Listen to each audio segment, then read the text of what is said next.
Assalamualaikum warahmatullahi wabarakatuh. Selamat pagi. Bagaimana kabar kalian hari ini? Semoga kita tetap dalam keadaan sehat ya. Anak-anak, hari ini kita akan belajar lagi tematik tema 4, subtema 3, hidup bersih dan sehat di tempat bermain. Sudah siapkah kalian belajar? Ayo kita simak materi hari ini bersama-sama. Tujuan pembelajaran hari ini yaitu siswa dapat menemukan arti kosakata dalam percakapan. Kemudian, siswa dapat menyebutkan ciri-ciri tempat bermain yang bersih. Siswa dapat menentukan jumlah rusuk, sisi, dan titik sudut pada bangun ruang. Kemudian, siswa dapat menyebutkan contoh karya 2 dimensi. Dan yang terakhir, siswa dapat menyebutkan alat dan bahan untuk membuat prakarya dari tanah liat. Hidup bersih dan sehat tidak hanya di rumah dan di sekolah. Kita juga harus hidup bersih dan sehat di semua tempat. Salah satunya di tempat bermain. Coba anak-anak perhatikan gambar berikut ini. Kegiatan apa yang dilakukan Dayu dan teman-teman? Ya benar, mereka sedang membersihkan taman bermain. Menurutmu, mengapa mereka perlu melakukan kegiatan itu? Ya, karena kegiatan tersebut sudah menjadi kewajiban kita untuk menjaga kebersihan lingkungan sekitar, termasuk membersihkan taman bermain. Jika taman bermain itu bersih, saat kita bermain, kita akan merasa nyaman. Nah, apakah kamu setuju dengan kegiatan yang mereka lakukan? Ya, pasti setuju. Karena kegiatan mereka itu membersihkan taman bermain yang juga bermanfaat bagi mereka dan orang lain. Dayu dan teman-teman mendapat tugas sekolah. Mereka ditugaskan menggambar lingkungan dan benda-benda di sekitar. Dayu dan teman-teman sepakat mengerjakan bersama. Mereka menggambar di taman sekitar kompleks. Taman tidak jauh dari rumah Dayu.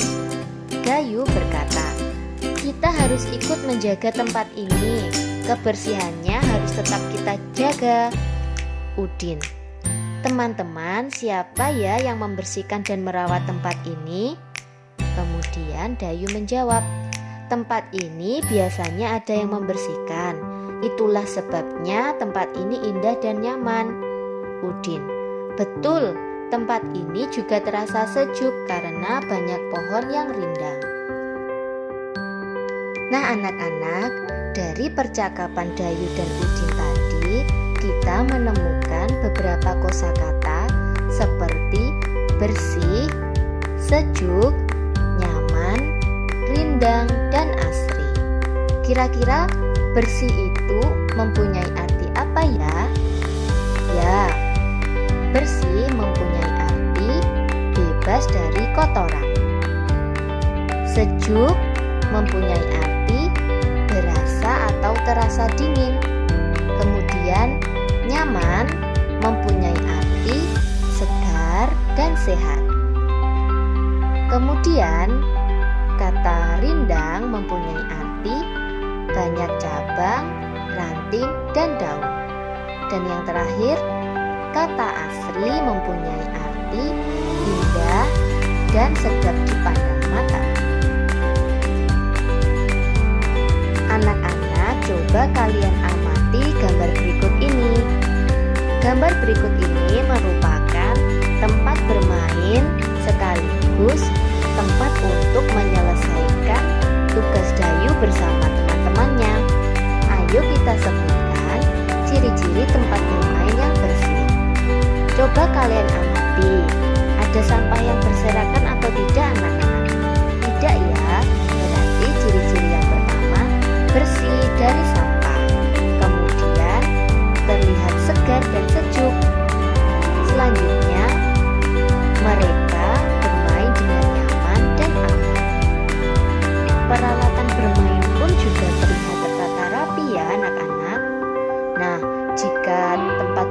sudah bersih dari sampah, segar dan sejuk, kemudian peralatannya juga tertata rapi, pasti tempat bermain tersebut indah dipandang mata. Nah, kita tadi sudah menyebutkan ciri-ciri tempat bermain yang bersih. Dayu dan teman-teman mulai menggambar.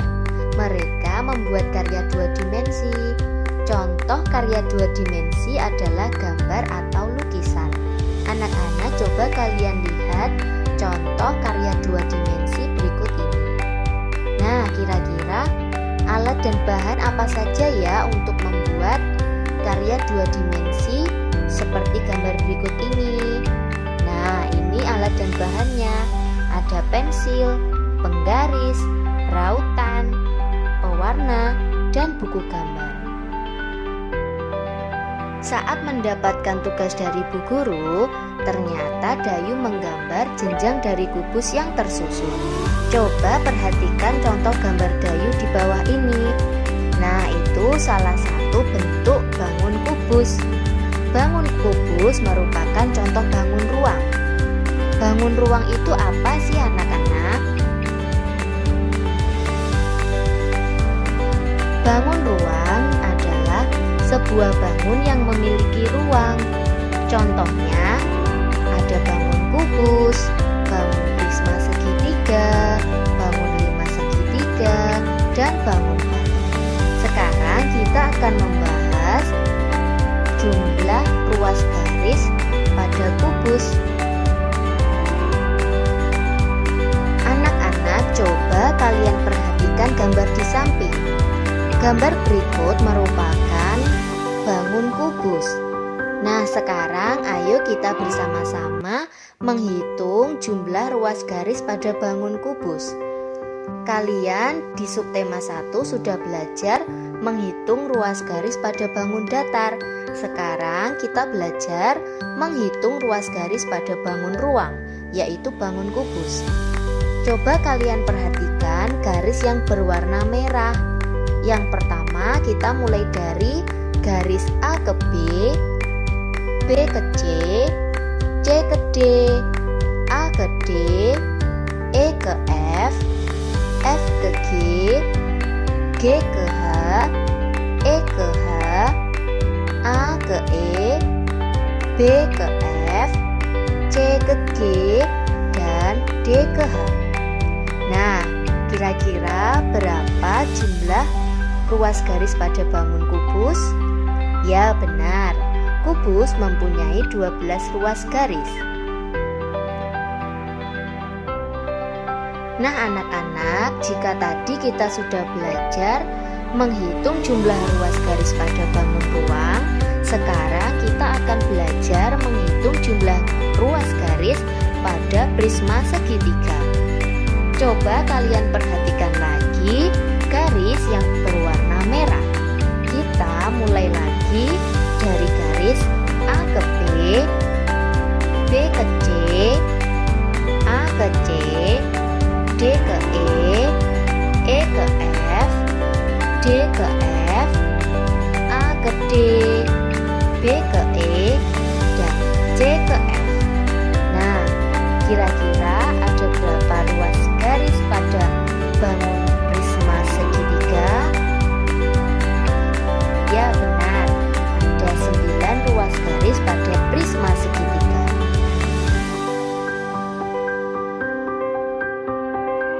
Selanjutnya, coba kalian perhatikan kembali gambar berikut ini. Gambar berikut merupakan gambar bangun kubus dan bangun balok. Bangun ruang juga mempunyai titik sudut, sisi, dan rusuk. Perlu diketahui anak-anak, sisi pada bangun datar dan bangun ruang itu berbeda. Coba kalian perhatikan sisi pada bangun kubus. Sisi pada bangun kubus itu menunjukkan ada kanan, ada kiri, ada atas, ada bawah, ada depan, dan ada belakang. Itu seperti selimut yang menutupi bangun ruang atau bangun kubus tersebut. Begitupun juga dengan bangun balok. Ada depan, belakang, atas, bawah, samping kanan, dan samping kiri. Untuk lebih jelasnya, coba kalian perhatikan penjelasan selanjutnya. Anak-anak, ini adalah contoh bangun ruang, yaitu bangun balok. Kita akan bersama-sama menghitung jumlah sisi pada bangun balok. Yang pertama, sisi bagian depan 1, sisi bagian belakang 2, sisi bagian atas 3, sisi bagian bawah 4, samping kanan 5, dan sisi samping kiri 6. Jadi jumlah sisinya ada 6. Sekarang bangun ruang, bangun kubus. Kita hitung bersama-sama ya sisinya. Sisi bagian depan 1, sisi bagian belakang 2, sisi bagian atas 3, sisi bagian bawah 4, samping kanan 5, dan sisi samping kiri 6. Jadi jumlah sisinya bangun kubus ada 6. Dayu dan teman-temannya selalu menjaga sikap saat bermain. Sikap tersebut harus dimiliki agar terwujudnya persatuan dalam bermain. Kira-kira sikap apa saja ya yang harus dimiliki agar terwujud persatuan dalam bermain? Yang pertama, selalu menjaga kekompakan tim. Yang kedua, mau bekerja sama. Yang ketiga, saling mendukung. Yang keempat, tidak saling mengejek. Yang kelima, tidak menang sendiri. Yang keenam, mengikuti aturan permainan. Nah anak-anak, jika kita memiliki sikap seperti Dayu dan teman-temannya, maka kita tidak akan terjadi pertengkaran sesama teman. Maka kita harus menjaga sikap itu saat bermain bersama teman. Anak-anak, hari ini kita sudah selesai belajar tematik tema 4 subtema 3. Semoga apa yang kita pelajari hari ini dapat bermanfaat untuk kita semua. Jangan lupa tetap menjaga kesehatan dan selalu belajar setiap hari di rumah ya. Semoga kita lekas berjumpa kembali. Wassalamualaikum warahmatullahi wabarakatuh.